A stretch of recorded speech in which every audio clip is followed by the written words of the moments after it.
always thought the worst thing in life was being forgotten. I was wrong. The worst thing is being erased, watching someone else live your life while you're left as nothing but a shadow, a ghost trapped in a body that isn't yours. I remember the exact moment when everything changed. It was right after finals week, and I was exhausted. I had spent months drowning in assignments, barely getting any sleep, surviving off caffeine and stress, but it didn't matter anymore because I was finally going home. The second my last exam was over, I packed my bags and booked my flight. The thought of home, of my parents, of sleeping in my own bed, was the only thing that kept me going. I could already hear my dad's terrible dad jokes and feel my mom's warm hug, but when I landed, something felt off. I walked out of the airport, expecting to see my family waiting for me, just like always, but they weren't there. At first, I thought maybe they were running late. I checked my phone. No texts, no missed calls. I frowned, trying not to let the worry settle in my chest.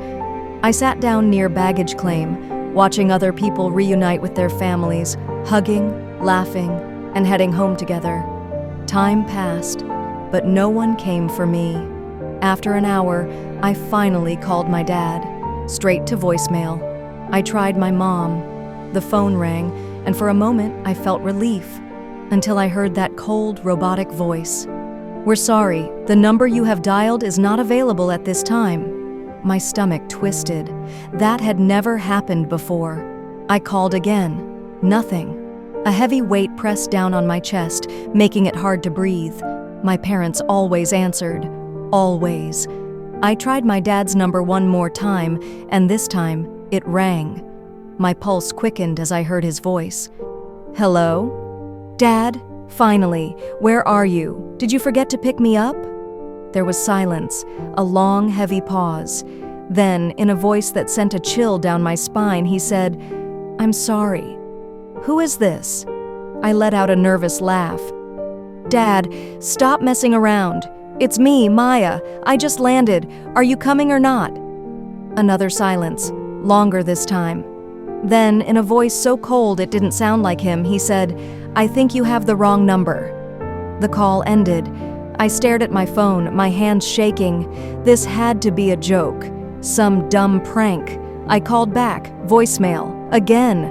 I felt like I couldn't breathe. The Uber ride home was a blur. My head was spinning with thoughts I couldn't control. Nothing made sense.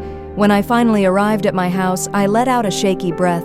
The white fence, the porch light glowing softly, everything looked exactly the same.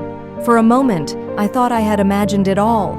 I climbed the steps, gripping my suitcase tightly. The second I touched the doorknob, my chest tightened. It was locked. That didn't make sense. I knocked hard. "Mom? Dad? I'm home." Footsteps. A shadow moves behind the curtain. Relief flooded through me. The door creaked open just a little. My dad stood there, his face partially hidden behind the frame. But something was wrong. His expression was blank, cold. "Can I help you?" I let out a nervous laugh. "Okay, very funny. Can you let me in now?" He didn't smile, didn't move. "I don't know who you are, but you need to leave." My heart started pounding. "Dad, stop it. It's me, Maya." That's when my mom appeared behind him. The second she saw me, she gasped and grabbed his arm. She looked terrified. "Dad, what's wrong with you? It's me, Mom, please, tell him." My dad's grip tightened on the door. "You need to go, now." I stumbled back, shaking my head. "Why are you doing this? What's happening?" And then, I saw it. My reflection in the window, the breath in my lungs vanished. The girl I had always known, 19, bright-eyed, full of life, was gone. In her place stood an old man. I staggered back, my hands shaking. My hair was wiry, gray, my skin sagged with deep wrinkles. My once blue eyes were now faded and cloudy. I wasn't me anymore. I felt sick. My stomach twisted as I ran toward the porch railing, barely making it before bile surged up my throat. I gagged, dark vomit splattering onto the ground, speckled with red. Blood. My legs gave out beneath me. The last thing I heard was my mother's terrified whisper, "Call the police." Then, darkness. When I woke up, I was in a cold alley, the scent of damp concrete filling my nose. My clothes were filthy. My hands shook violently. I had nowhere to go, no one who would believe me. Days passed. People looked at me with disgust, crossing the street to avoid me. Then I saw her, a girl, blonde, petite, maybe 19. She smelled familiar. Dior, my perfume. She moved the way I used to, carefree, happy, alive. She had stolen my life. My heart pounded as I followed her. She sensed me, glancing over her shoulder, her pace quickening. She turned onto a dimly lit street, gripping her purse tightly. She was afraid. Good. She turned left, then right, trying to lose me, but I knew where she was going. I knew her. She sprinted. I chased. She turned down an alley, a dead end. She spun around, her chest heaving. "Please," she whimpered. I stepped closer, staring at her face, my skin, my life. "You took everything from me," I whispered. Tears spilled down her cheeks. "I don't know what you're talking about." I reached for her. My fingers brushed against her arm. The warmth of my own stolen skin sent a shiver down my spine. Pain exploded in my chest. I gasped, stumbling back. My hands flew to my stomach. Blood. A knife was buried deep in my gut. She had stabbed me. She sobbed, her hands trembling. "Stay away from me."